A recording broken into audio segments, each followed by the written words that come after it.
Evo sada strelca jedinog gola u Beogradu, Makondelea, Ouden, prilika, dobro izblokirao Vesti, sjajan pogodak Johanssona.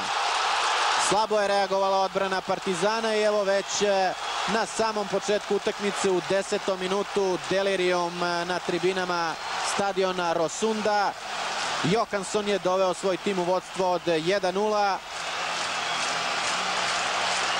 Nažalost, loš početak fudbalera Partizana, ali sada šta je, tu je, nema mnogo kalkulacija. Evo vidite još jednom, tu je pokušao Ouden jedan puta, Taribovest je uspeo da ga blokira, onda zaista Ivica Kralj potpuno nemaćan. Šutirao je Johansson sa praktično 10 metara, izuzetno precizno i snažno, i Djurgarden već posle 10 minuta vodi sa 1:0. Ilijev. Odmah Stenman uz Ilijeva. Duljaj. Ilijev prolazi fudbalere Djurgardena. Evo sada viška na sredini Ilić. Drulović. Evo prilike za Drulovića. Ilić i 1:1. 1:1 Drulović Ilić. Isplatilo se najzad Lotaru Mateusu. Uvođenje Ljubinka Drulovića, svi smo znali kakav je to igrač. Najzad višak na sredini terena i ponovo dobar pas sa bočne pozicije. Saša Ilić, 1:1. Idemo od početka. 63. minut, evo još jednom akcije. Malbaša je srećom ovu loptu prepustio Druloviću. Ovaj pronašao usamljenog Sašu Ilića i Partizan je najzad došao do izjednačenja. Četvrta šansa je konačno realizovana. Saša Ilić, kao i u Beogradu, ostavlja Partizan u konkurenciji za plasman u treće kolo kvalifikacija za Ligu šampiona. Uzeli su loptu fudbaleri Partizana. Ilić. Evo lopte za Stojanovskog, šansa za Partizan. Da vidimo, ima li penala?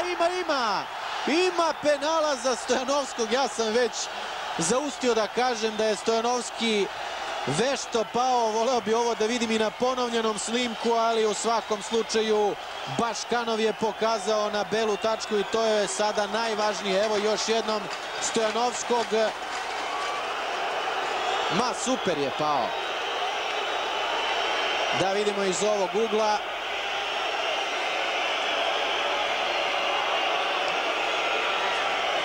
U svakom slučaju Stojanovski je sjajno odradio svoj deo posla, a sada je na redu, samo da vidim ko će to šutirati, da li Malbaša. Jeste, Malbaša je uzeo loptu, evo šanse velike za Partizan. 66. minut, Malbaša i Isakson. Neće se još izvesti ovaj penal s obzirom da navijači Djurgardena zasipaju gol nekim plastičnim lopticama. Nadamo se samo da to neće uticati na Malbašu. I 2:1 za Partizan.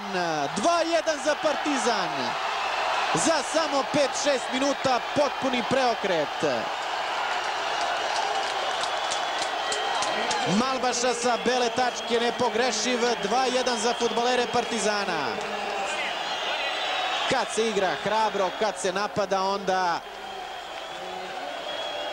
se i dođe do ovakvog preokreta. Potpuno drugačija igra Partizana u nastavku utakmice. I evo vodstva od 2:1.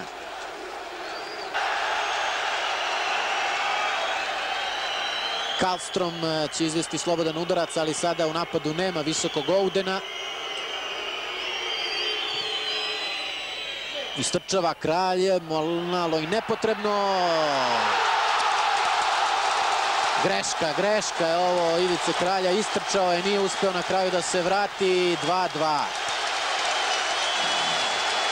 Iz potpuno bezopasne situacije Vovoa je strelac. Partizan ponovo rizikuje svoj plasman u treće kolo. Krenuo je Ivica Kralja, onda stao. Nije uspeo na vreme da se vrati na liniju i evo pogledajte još jednom vraćena lopta u sredinu Vovoa. Da je ostao na liniji, ovu bi loptu vrlo lako uhvatio. Ovako u 76. minutu rezultat je 2:2.